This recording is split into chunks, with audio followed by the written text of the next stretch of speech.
नमस्कार, मैं दयाशंकर गुप्ता आप सभी का स्वागत करता हूं आपके अपने YouTube चैनल स्टडी विद दया में। आज मैं आपके लिए लेकर के आया हूं इतिहास का बहुत ही महत्वपूर्ण वीडियो, जो कि प्राचीन भारत के इतिहास का वीडियो है।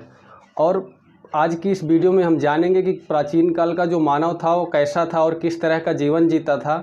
और इसके बाद की सारी क्रमवार वीडियो, जैसे कि हड़प्पा सभ्यता और फिर इसके बाद वैदिक सभ्यता, मगध का उत्कर्ष और मौर्य वंश, बौद्ध धर्म, महावीर से जुड़े हुए जितने भी ऑब्जेक्टिव बनते हैं परीक्षा की दृष्टिकोण से, जो भी महत्वपूर्ण बिंदु हैं, वो सारी क्रमवार वीडियो मैं आपके लिए लेकर के आऊँगा।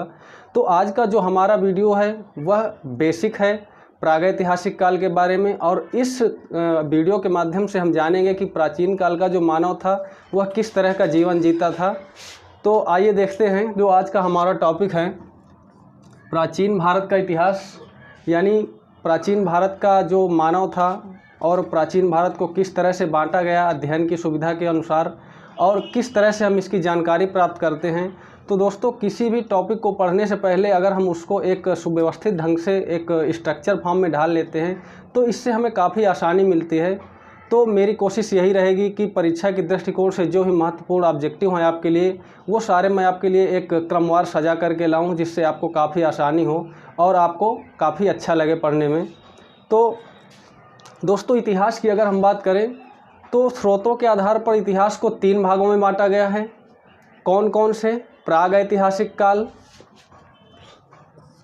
दूसरा है आद्य ऐतिहासिक काल, और तीसरा ऐतिहासिक काल। दोस्तों, प्राग ऐतिहासिक काल उस कालखंड को कहा जाता है जिस कालखंड की हमें कोई भी लिखित जानकारी नहीं मिलती है, और इसकी जानकारी हमें जो मिलती है वह पुरातात्विक साक्ष्यों से मिलती है। वहीं आद्य ऐतिहासिक काल की बात करें तो यह वह कालखंड है जहां पर लिखित साक्ष्य मिले हैं लेकिन उनको पढ़ा नहीं जा सका। इसकी जानकारी हमें जो मिलती है वह भी पुरातात्विक साक्ष्यों से ही मिलती है। वहीं तीसरा हमारा ऐतिहासिक काल है। ऐतिहासिक काल वह समय है, टाइम पीरियड है, जिस काल में हमें लिखित जानकारी मिली है और उसको पढ़ा भी जा सका है, और इसकी पुरातात्विक साक्ष्यों से भी जानकारी मिलती है। तो प्राग ऐतिहासिक काल, इस कालखंड में हमें कोई भी लिखित साक्ष्य नहीं मिलते हैं। इसकी जो भी जानकारी मिलती है वह पुरातात्विक साक्ष्यों से मिलती है। दूसरा आद्य ऐतिहासिक काल, इसकी जो हमें जानकारी मिलती है वह पुरातात्विक साक्ष्यों से मिलती है। इस काल में लिखित साक्ष्य मिले हैं लेकिन उनको पढ़ा नहीं जा सका। वहीं अगर हम बात करें ऐतिहासिक काल की, तो इस काल में लिखित साक्ष्य मिले भी हैं और उनको पढ़ा भी जा सका है। जैसे कि आप जानते हैं, वैदिक काल से जो आगे का समय है और हमें उसकी जानकारी वेदों से भी मिलती है, वेदों को पढ़ा भी जा सका है। और इसके बाद तमाम इतिहासकार आए और उनकी अपनी अलग अलग पुस्तकें रहीं, जिससे हमें इतिहास की काफ़ी जानकारी मिलती है। तो वह हमारा ऐतिहासिक काल के अंतर्गत आता है। और जो आद्य ऐतिहासिक काल के अंतर्गत है, जिसको अभी तक पढ़ने में कोई सफलता नहीं मिली है, जब इसको पढ़ लिया जाएगा तो वह भी हमारा ऐतिहासिक काल के अंतर्गत हो जाएगा। तो आज का जो हमारा टॉपिक रहेगा वो प्राग ऐतिहासिक काल का रहेगा। प्राग ऐतिहासिक काल के अंतर्गत हम पाषाण काल का अध्ययन करते हैं, यानी जिस काल में मानव ने पत्थरों से बने हुए औजारों का प्रयोग किया, बेसिकली पत्थर से बने हुए वस्तुओं का प्रयोग किया, वह हमारा काल प्राग ऐतिहासिक काल के अंतर्गत आता है। आद्य ऐतिहासिक काल के अंतर्गत हड़प्पा सभ्यता, जिसे हम सिंधु घाटी सभ्यता के नाम से भी जानते हैं, इसका अध्ययन करते हैं। क्योंकि हड़प्पा सभ्यता से जो हमें लिखित साक्ष्य मिले हैं उनको अभी तक पढ़ा नहीं जा सका है। वहीं ऐतिहासिक काल की बात करें तो आगे का समय था वह ऐतिहासिक काल के अंतर्गत आता है और इनको पढ़ा भी जा सका है। तो आज का हमारा टॉपिक यही है, पाषाण काल का या फिर प्रागैतिहासिक काल का। अब कई बार एग्जाम में यह भी पूछा जाता है कि प्रागैतिहासिक काल के अंतर्गत हम किस खंड का अध्ययन करते हैं, पाषाण काल या फिर हड़प्पा सभ्यता का या फिर कांस्य युग का। तो इसकी सारी चर्चा हम आज के इस वीडियो में करेंगे। जो हमारा पाषाण काल है यह प्राग ऐतिहासिक काल के अंतर्गत आता है। जो सिंधु घाटी सभ्यता का समय है, हड़प्पा सभ्यता, यह हमारा आद्य ऐतिहासिक काल के अंतर्गत आता है। और वैदिक काल से आगे का जो भी समय है वह हमारा ऐतिहासिक काल के अंतर्गत आता है। अब बात करते हैं प्राग ऐतिहासिक काल की। भारत में सर्वप्रथम ब्रुसफुट नाम के व्यक्ति ने प्रागैतिहासिक काल के बारे में अध्ययन किया और शोध किया। और सर्वप्रथम इन्होंने ही प्रागैतिहासिक काल के बारे में जानकारी दी कि उस काल में मानव किस तरह से अपना जीवन व्यतीत करता था। तो ये नाम याद रखना बहुत महत्वपूर्ण हो जाता है। ब्रूसफुट, यानी भारत में सर्वप्रथम अगर किसी ने जानकारी दी प्रागैतिहासिक काल की तो वह कौन थे? ब्रूसफुट।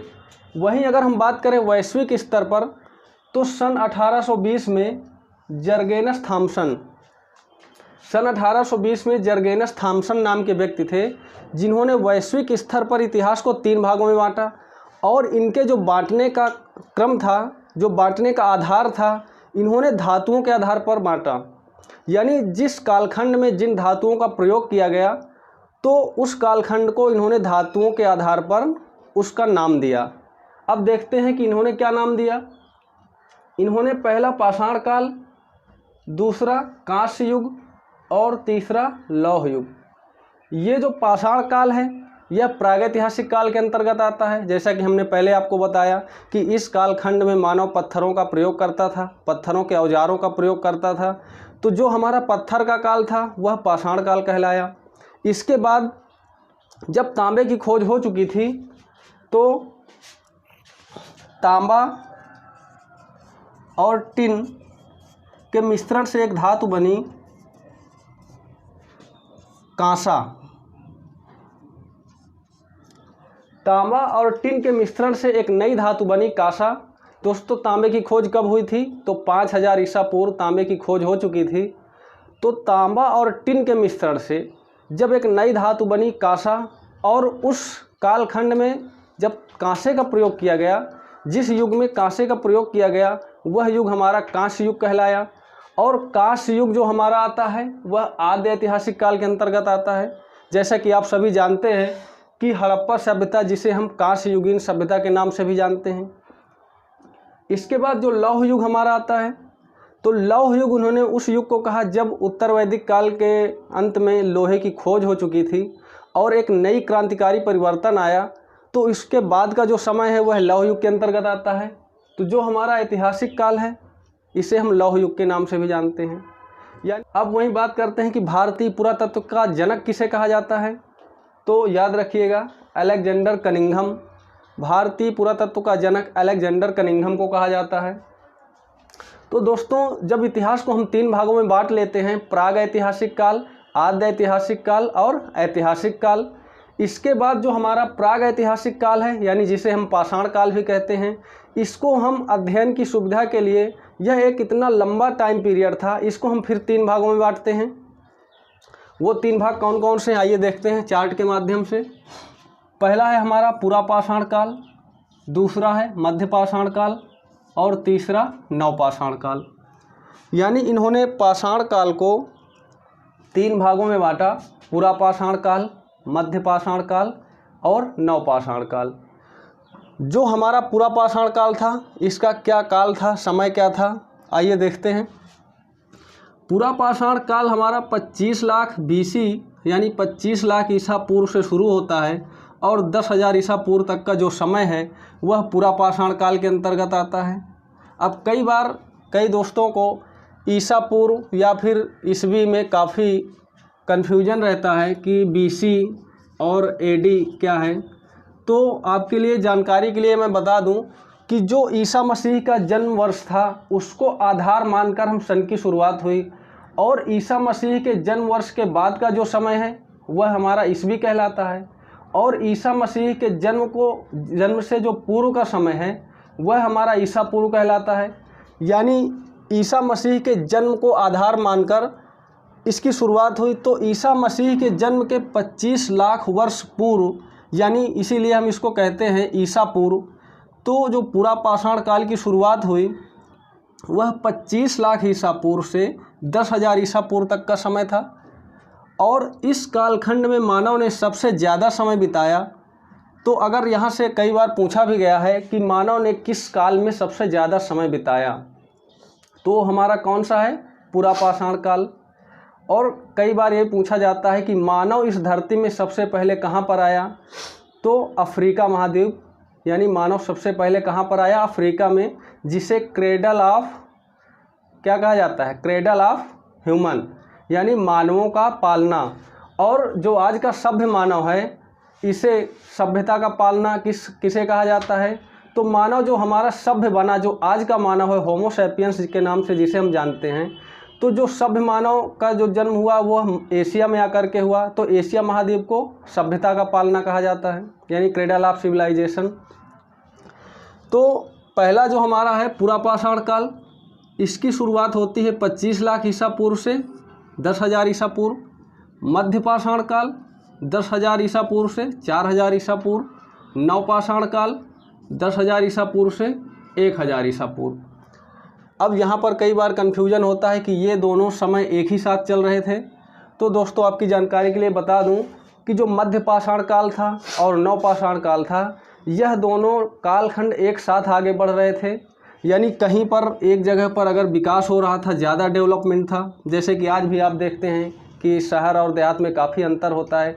शहरों में ज़्यादा कुछ विकास हो गया रहता है, वहीं देहात में आज भी थोड़ा निम्न क्वालिटी के लोग रहते हैं और कम विकास हुआ रहता है, ज़्यादा डेवलपमेंट नहीं है।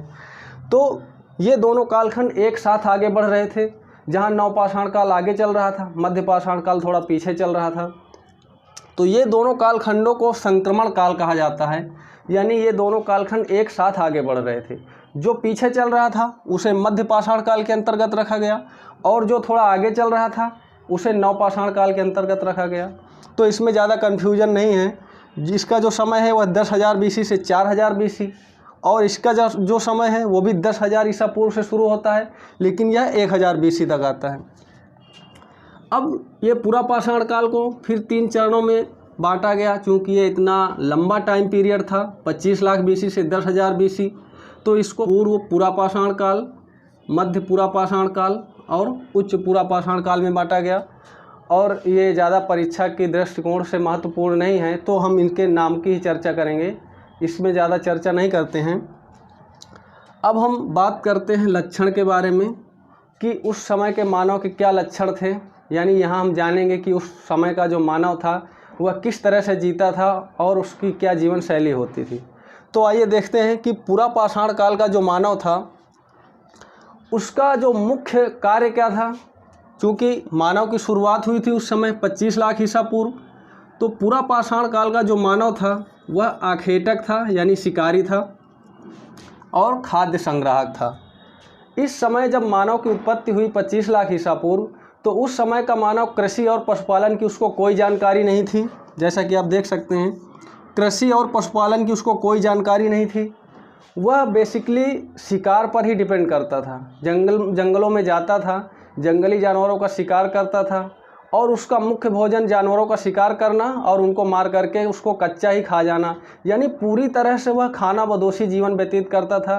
कृषि और पशुपालन की उसको कोई जानकारी नहीं थी। वहीं जब एक धीरे धीरे क्रमिक विकास हुआ, और जैसे कि आज आप देखते हैं आज का सभ्य मानव है, एकदम से तो विकास नहीं हुआ होगा, एक क्रमिक विकास हुआ, उसमें धीरे धीरे सभ्यताओं का विकास हुआ। और जैसे कि आगे आप देखेंगे किस तरह से हड़प्पा सभ्यता और उसके बाद वैदिक सभ्यता का विकास होता है। तो जो पूर्व पुरापाषाण काल में मानव जी रहा था, ये जो पुरापाषाण काल का समय था, इस काल का मानव सिर्फ खाना बदोशी जीवन जीता था। उसको कृषि पशुपालन की कोई जानकारी नहीं थी। वह जंगलों में शिकार करता था और जैसे ही उस जंगल के पशुओं में कमी हो जाती थी तो वह जंगल को छोड़ करके दूसरे जंगलों में जाता था। यानी उसमें कोई स्थायी निवास नहीं होता था। वह एक घुमक्कड़ टाइप का होता था और घूमता रहता था, जंगलों में शिकार करता था और उसका मुख्य भोजन रहता था वही जब मध्यपाषाण काल में मानव आता है तो वह तब भी शिकारी रहता है, खाद्य संग्राहक रहता है, लेकिन उसने यहाँ पर पशुपालन की शुरुआत कर दी थी। तो पशुपालन की शुरुआत कब हुई, कई बार पूछा गया है। मध्यपाषाण काल में आकर के मानव ने पशुपालन की शुरुआत कर दी। अगर आपसे ये पूछता है कि पशुपालन की शुरुआत कब हुई, तो मध्यपाषाण काल में। वहीं नवपाषाण काल में जब थोड़ा और विकास हुआ मानव में जब थोड़ा और विकास हुआ तो नवपाषाण काल में आकर के उसने पशुपालन के साथ साथ कृषि की शुरुआत कर दी। यानी पशुपालन तो वह करने ही लगा था, लेकिन धीरे धीरे उसने कृषि की शुरुआत कर दी। और जैसे ही उसने कृषि की शुरुआत की तो उसको स्थायी होना पड़ा, क्योंकि फसल 2 से 3 महीने, 4 महीने, 5 महीने की होती थी और उसको एक ही जगह पर खाने के लिए मिल जाता था। तो वह एक स्थायी निवास प्रारंभ कर दिया और नवपाषाण काल में आकर के मानव ने स्थायी निवास प्रारंभ किया। अब जब उसने स्थायी निवास प्रारंभ कर दिया तो धीरे धीरे एक सामाजिक विकास हुआ और मानव स्थायी हो गया। तो यहाँ से कई बार पूछा जाता है कि मानव किस काल में आकर के स्थायी निवास प्रारंभ किया, तो वह कौन सा होगा? आंसर आपका नवपाषाण काल। तो हमने यहाँ से जाना इनके लक्षण के बारे में कि यहाँ पर पुरापाषाण काल में मानव सिर्फ खाना बदोशी जीवन जीता था, घुमक्कड़ था और जानवरों को कच्चा ही मार करके खाता था। मध्य पाषाण काल में भी मानव शिकारी ही था, लेकिन यहाँ पर उसने पशुपालन की शुरुआत कर दी थी और सबसे पहले उसने जिस पशु को पालतू बनाया, मानव के द्वारा बनाया गया पालतू पशु पहला कौन सा था? कुत्ता। और इसके बाद हमने देखा कि नवपाषाण काल में मानव ने पशुपालन के साथ साथ कृषि की शुरुआत कर दी और एक स्थायी समाज का विकास हुआ। तो धीरे धीरे ये डेवलपमेंट हुआ। वहीं देखते हैं औजार, यानी पुरापाषाण काल में किस तरह के औजारों का प्रयोग करता था प्राचीन काल में। तो हम देखते हैं कि जो पुरापाषाण काल का जो समय था उस काल में मानव क्वार्टजाइट, सल्क, ब्लेड, ये टाइप हैं पत्थरों के, इन पत्थरों का प्रयोग करता था। पुरापाषाण काल में मानव क्वार्टजाइट, सल्क, ब्लेड आदि तरह के पत्थरों का प्रयोग करता था और उसका जो आकार होता था वह काफ़ी बड़ा होता था, यानी मुख्य रूप से वह हड्डियों से बने औजार या फिर पत्थरों के बड़े साइज के आकार पुरापाषाण काल में उन्हीं का प्रयोग करता था। वहीं जैसे ही मानव मध्य पाषाण काल में आया तो यहाँ से कई बार पूछा गया है, यह आपके लिए सबसे ज़्यादा महत्वपूर्ण है और क्वेश्चन सबसे ज़्यादा बार यहीं से बना है कि जब मानव मध्य पाषाण काल में आया तो माइक्रोलिथ यानी कि सूक्ष्म पत्थर के औजारों का प्रयोग किया। यहाँ से क्वेश्चन किस तरह से आता है कि माइक्रोलिथ पत्थरों का प्रयोग कब किया गया, किस काल में किया गया? तो मध्य पाषाण काल। यानी पुरापाषाण काल में मानव क्वार्टजाइट, सल्क, ब्लेड के बने पत्थरों का प्रयोग करता था, इनका आकार बड़ा होता था। इसके बाद जब उसने मध्य पाषाण काल में प्रवेश किया तो उसके औजारों का जो साइज था वह छोटा हो गया और थोड़ा उसने नुकीला बनाया, यानी माइक्रोलिथ सूक्ष्म पत्थर के औजारों का प्रयोग किया। इसके बाद जब मानव नवपाषाण काल में आया तो स्लेट से बने पत्थरों का प्रयोग करने लगा। तो हमने यहाँ पर जाना कि मानव किस तरह से औजारों का प्रयोग करता था। पहले बड़े साइज होते थे, धीरे धीरे छोटा हुआ जो कि मध्य पाषाण काल में, और फिर स्लेट से बने औजारों का उसने प्रयोग किया। अब हम ये देखते हैं कि महत्वपूर्ण स्थल वह कौन से स्थल है जहाँ से हमें इनकी जानकारी मिलती है। वो महत्वपूर्ण स्थल कौन से हैं जहाँ से हमें इन प्राचीन काल की जानकारी मिलती है, कहाँ से साक्ष्य मिले हैं और क्या साक्ष्य मिले हैं, आइए देखते हैं। दोस्तों, पुरापाषाण काल के हमें जो साक्ष्य मिलते हैं, अतिरमपक्कम जगह है तमिलनाडु में और हथनौरा एमपी में। अतिरमपक्कम और हथनौरा से हमें मानव खोपड़ी के साक्ष्य मिलते हैं, यानी प्राचीनतम मानव खोपड़ी के जो हमें प्राचीन काल के साक्ष्य मिलते हैं पुरापाषाण काल के, वह अतिरमपक्कम और हथनौरा से मानव खोपड़ी के साक्ष्य मिले हैं। वहीं हम बात करते हैं, एक जगह है भीमबेटका, और ये कहाँ पर है? एमपी में भीमबेटका की गुफाएं हैं, जहाँ से हमें मानव चित्रकारी, जो प्राचीन काल का मानव था उस समय की हमें चित्रकारी के साक्ष्य मिले हैं। और यह बेसिकली उस पुरापाषाण काल के ही नहीं बल्कि मध्य पाषाण काल, नवपाषाण काल, तीनों कालखंडों से संबंधित है। तो यह कई बार पूछा गया है कि जो भीमबेटका की गुफाएं हैं वह कहाँ पर हैं? तो यह नर्मदा घाटी में एमपी यानी मध्य प्रदेश में स्थित हैं। और यहाँ से हमें क्या साक्ष्य मिले हैं? तो वह मानव चित्रकारी के प्राचीनतम साक्ष्य मिले हैं। यह तीनों कालखंडों से संबंधित है, यानी इससे हमें जो जानकारी मिलती है पुरापाषाण काल, मध्य पाषाण काल और नवपाषाण काल, इन तीनों कालखंडों की हमें जानकारी मिलती है। इसके बाद एक जगह है इलाहाबाद के पास उत्तर प्रदेश में मिर्ज़ापुर, जहाँ से हमें तीनों कालखंडों के औजारों के अवशेष प्राप्त हुए हैं। यानी ये दो बहुत ही महत्वपूर्ण हैं और यहाँ से कई बार पूछा गया है। अब जैसे ही मध्य पाषाण काल में हमें मध्य पाषाण काल की जो हमें जानकारी मिलती है, साक्ष्य मिलते हैं, कहाँ से मिलते हैं आइए देखें। चौपानी मांडो, जो कि उत्तर प्रदेश में एक जगह है, चौपानी मांडो से हमें प्राचीनतम मृदभांड के साक्ष्य मिलते हैं जो कि मध्य पाषाण काल से संबंधित हैं। यानी जो मृदभांड, मानव के द्वारा, मृदभांड का अर्थ होता है मिट्टी के बर्तन, तो मानव के द्वारा बनाए गए मिट्टी के बर्तनों का जो साक्ष्य मिलता है हमें, वह कहाँ से मिलता है? चौपानी मांडो। और यह किस समय का है? तो मध्य पाषाण काल। यानी कि मानव के द्वारा जब बर्तन बनाए गए, मिट्टी के बर्तनों का जब प्रयोग किया गया, तो वह मध्य पाषाण काल में आकर के प्रयोग में लाया गया। और इसके हमें जो साक्ष्य मिलते हैं वह चौपानी मांडो से मिलते हैं। वहीं ये दो जगह हैं जो कि बहुत ही महत्वपूर्ण जगह हैं। बागौर राजस्थान में एक जगह है, और आदमगढ़ मध्य प्रदेश में एक जगह है। एक जगह और है सराय नाहर, जो कि उत्तर प्रदेश में पड़ता है। बागौर राजस्थान से, आदमगढ़ मध्य प्रदेश में पड़ता है। तो यहाँ से हमें सर्वप्रथम पशुपालन के साक्ष्य मिले हैं। आपसे अगर ये पूछता है कि सर्वप्रथम पशुपालन के साक्ष्य कहाँ से मिले, तो वह आदमगढ़ एमपी से। और हमें कहाँ से साक्ष्य मिलते हैं पशुपालन के? बागौर राजस्थान से, सराय नाहर से भी हमें साक्ष्य मिले हैं। तो ये जो हमें साक्ष्य मिले हैं ये मध्य पाषाण काल से संबंधित हैं। इसके बाद ये देखते हैं कि जब नवपाषाण काल में मानव आता है, तो नवपाषाण काल के हमें जो साक्ष्य मिलते हैं कौन से स्थल हैं? बुर्जहोम जगह है कश्मीर में। तो बुर्जहोम से हमें जो साक्ष्य मिलते हैं वह गर्तावास के मिलते हैं। ये बहुत इंपॉर्टेंट है, कई बार पूछा गया है कि गर्तावास के साक्ष्य सबसे ज़्यादा कहाँ से मिले हैं? तो कहाँ से मिले हैं? बुर्जहोम कश्मीर से। ये गर्तावास क्या होता है? मानव के गड्ढे में रहने के जो हमें जानकारी मिलती है, उस समय का मानव गड्ढे में रहता था, ज़मीन के अंदर गड्ढे खोदकर अपना आवास बनाता था, जिसे हम गर्तावास कहते हैं। तो गर्तावास के हमें जो साक्ष्य मिलते हैं सबसे ज़्यादा कहाँ से मिलते हैं? बुर्जहोम कश्मीर। और दूसरा एक है गुम्फा कराल, यहाँ से भी हमें गर्तावास के साक्ष्य मिले हैं। और बुर्जहोम से क्या साक्ष्य मिले हैं? तो मालिक के साथ कब्र में कुत्ते को दफनाने के जो साक्ष्य मिले हैं, तो वो भी कहाँ से मिले हैं? बुर्जहोम कश्मीर से।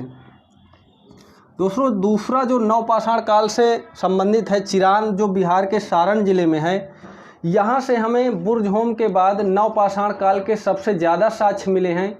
और यहाँ से हमें जो साक्ष्य मिले हैं वह हड्डियों से बने हुए प्राचीनतम अवशेष, यानी हड्डियों से बने औजारों के प्राचीनतम अवशेष मिले हैं। और तीसरा हमारा जो नवपाषाण काल से संबंधित है, कोल्डिहवा एक जगह है उत्तर प्रदेश में, यहाँ से हमें चावल की खेती के साक्ष्य मिले हैं। यानी कोल्डिहवा उत्तर प्रदेश से हमें चावल की खेती के साक्ष्य मिले हैं। और सबसे पहले मानव ने जब खेती करना शुरू किया था तो वो कौन सी जगह थी? मेहरगढ़, जो कि पाकिस्तान में पड़ता है। तो अगर आपसे ये पूछा जाता है कि मानव ने सर्वप्रथम खेती कहाँ पर शुरू की, तो वह मेहरगढ़। वहीं अगर पूछा जाता है कि चावल की खेती के हमें जो साक्ष्य मिले हैं प्राचीनतम, वह कहाँ से मिले हैं, तो ये चावल की खेती के साक्ष्य उत्तर प्रदेश से मिले हैं, कोल्डिहवा से। और मानव के द्वारा जो सबसे पहले खेती किस फसल की गई, या फिर चावल की गई, गेहूं की, तो सबसे पहले मानव के द्वारा उगाई गई फसल जौ थी, और उसकी खेती सबसे पहले मेहरगढ़ में। तो यहाँ से हमने जाना कि प्राचीन काल का, जब हमने प्राचीन काल को देखा कि प्रागैतिहासिक काल में, तो यहाँ से हमने देखा कि सर्वप्रथम प्राचीन भारत को 3 भागों में बांटा जाता है। आज का जो हमारा वीडियो था प्रागैतिहासिक काल का। और प्रागैतिहासिक काल, जिसे हम पाषाण काल के नाम से भी जानते हैं, पाषाण काल को 3 भागों में बांट करके हम पढ़ते हैं, पूरा पाषाण काल, मध्य पाषाण काल और नवपाषाण काल। यहाँ से हमने देखा कि उनका क्या समय था और इनके क्या लक्षण थे, कि मानव उस समय कैसा जीवन व्यतीत करता था, पूरा पाषाण काल में आकर के, मध्य पाषाण काल में आकर के और नवपाषाण काल में आकर के। यहाँ पर मानव खाना बदोशी जीवन जीता था। मध्य पाषाण काल में जैसे ही मानव आया तो उसने पशुपालन की शुरुआत की, और नवपाषाण काल में आकर के उसने कृषि की शुरुआत की।